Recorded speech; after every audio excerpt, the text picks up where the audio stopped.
You got to keep it going. It takes me a while to get out of here. There we go. Hey, Duval, how you doing? Looking good tonight. So, I've lived here for 11 years, and you still want to come up and speak Spanish to me. I'm not Mexican. I think it's pretty obvious from my looks. I'm from Missouri. I don't understand why there's that confusion, but I get it. I'm short. I've got dark features. I have that minivan with the airbrushed Virgin Mary on the side. I get it. Sometimes, real Mexicans can't even tell me apart. And if I'm cruising through the neighborhood and I feel a little hungry, I look for a quinceañera or a family reunion, and I run in there and grab me some churros or chimichangas, and I'm in and out, and no one notices. For example, it's changed the way that I eat out now. I went to a Mexican restaurant for lunch yesterday, and they were busy, so I stood up by the register, and this family was leaving, and the dad comes up to me and says, "You offered such great service today," and handed me some cash. It's like, gracias. And a lady comes out, she's like, "You were the best waitress I ever had." She gave me some cash, come again. So I went to the kitchen and I got my employee discount meal. And that's how I do Taco Tuesday now. It works. So my mom is from Vietnam and my dad's like a white guy from Illinois. And we grew up in this small little town in Missouri, and we were the only Asian family. And my dad, he loved to drink, and he thought it would be a great idea to get the family business of owning and operating a ferry boat on the Mississippi. And Mom realized that was not such a smart idea, so she got her license. She was the first woman to have her license in the Mississippi. And if you think Asians are bad on roadways, you try waterways with unmarked lines. So she'd have flashbacks from the war and be like, "Die, Tommy, die!" And those boaters never had a chance. We thought about changing it to a casino boat because it was always a gamble if we get to the other side. Being the only Asian family in this town, I did not know I was supposed to be smart in math. And the kids would sit around me on test day, copy off my paper, and they were all very disappointed when we flunked the test. And I don't know why they were so surprised, because we were all sitting in remedial math class together. And then they thought I could read. Somehow they got a hold of this Chinese newspaper, and I can't read Chinese, but I make shit up. So if it was a cute kid that came up and wanted me to read the newspaper, it would sound like this. "Oh, this is your horoscope. It say you grow up to be strong, successful businessman, and you're going to marry half Asian and feed her tacos." So if it was a kid I didn't like, it sounded like this. "Oh, you grew up to be loser. So sorry."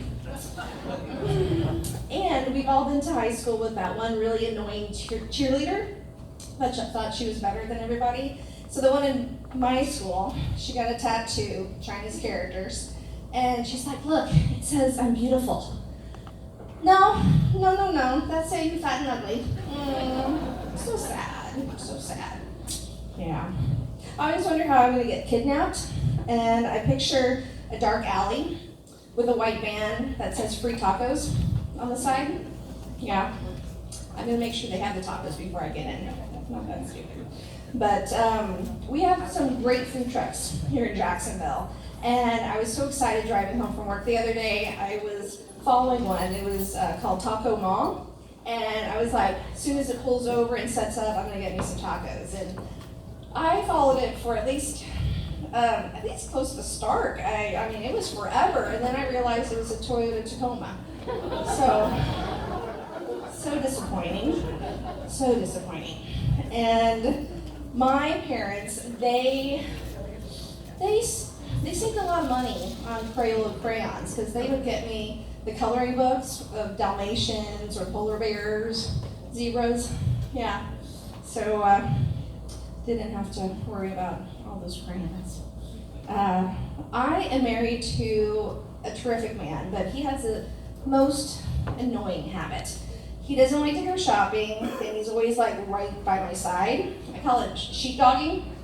And we get into a store, and he's like clingy, and I'm like, I need my space. So I'll look for like a crack in the wall or a crack in the floor, and I'm like, babe, go check out the structural integrity of that. Just go. He runs over there and he does the hottest thing. Like the Asian in me is just like, he grabs out his graphing calculator, and it's hot, it's sexy. Like, you should see us at home when we're feeling frisky. Like, he whips out the abacus, and I'm like, babe, let's go do taxes. Come on. So when I leave him in the store, I don't really call it hide and go seek. I call it engineer foreplay. But it got me in trouble once. He was heading out the door with another Asian. And I was like, babe, what? Hey, where are you going? Come back. And the Asian lady started yelling at me. She's like, you too late. He mine. So I paid her the $4, because $4 no holla. And yeah, so my husband just stood there, and he was like, you guys all look alike. So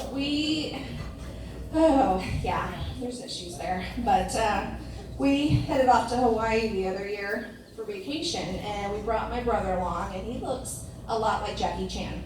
And we lost him in the park, and my husband went running after, trying to find him, and he brought back a guy that he thought was my brother, and I'm like, no, he looks more like Ken Jeong, no. So he runs off, grabs another guy, and I was like, no, that's more like Margaret Cho. So we don't vacation in heavily populated Asian places now, so no Chinatown for us. Yeah, pretty sad. You ladies like to go to the gym at all? I go, but not to work out. I have found the most fascinating workout equipment.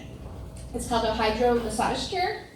I don't know if any of you have tried it, but it hits you in areas that, let's just say if my husband comes to the gym with me, sometimes I let him watch, but I was at home and I was like, what can I do to recreate the gym experience for him? So, I took the jump rope and tied his hands to the bedpost and slid down his little sweat band there over his eyes, and I ran to the closet and got one of those red latex water bottles and filled it up with warm water, and put it over his unit, and like a little swishy action, and hell of a way to find out that he has a latex allergy.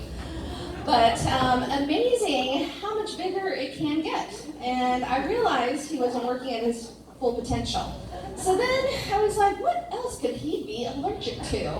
So instead of sprinkling the bed with rose petals, I tried some peanuts, then borrowed the neighbor's cat.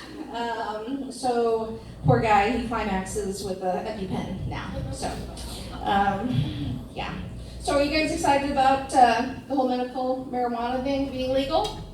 Yeah, and so I wanted to know more. I went to the Florida Medical Cannabis Convention.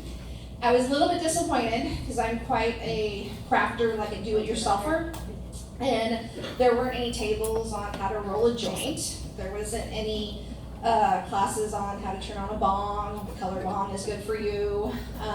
They didn't even have free samples. Like, how are you gonna know if you like it if there's no free samples? And I did find out there's something called edibles. It's where it's infused into a gummy bear or chocolate. And my husband and I never had kids, and now that I know this resource is available, I'm very good at sharing. So it would be like, one for you, one for mommy, one for you. So I think I'd be a good mom. So yeah, there's a chance. This summer, my sister and I went to Japan. Fabulous country, very clean, no litter on the streets, and people were very respectful, very kind. Into the second week of vacation, I was just feeling very homesick. So I did something I'm not very proud of. I started to litter. Gum wrappers, paper, didn't do any good, because they just come up behind you like, oh, you dropped this. And then I did the most American thing I could think of. I punched them and took their wallet. So, yeah. But they have a very interesting culture, and I think I have found the answer to world peace over there, because every toilet has a bidet, and it's raise your hoo-ha or your poo-pah, or some people refer to it as your chocolate starfish. But folks, I'm onto something over there. I mean, they're onto something. Like when you get home tonight, get your garden hoses out, get your shower heads down. I know it's on my Christmas list. So, yeah, I think we're on something with world peace here, folks. And before I leave for the evening, I want you to have a takeaway for tomorrow. Ladies, do you know why guys are smarter after sex? It's because they were plugged into a genius. Yeah.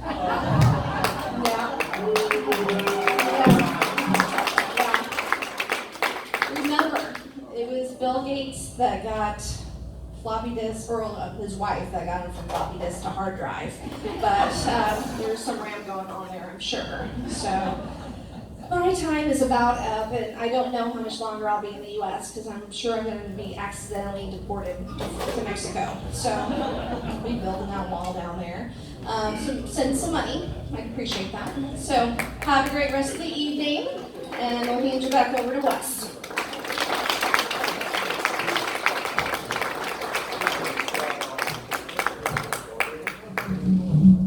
Give it up for Jeannie one more time. Just Asian enough to go, oh, he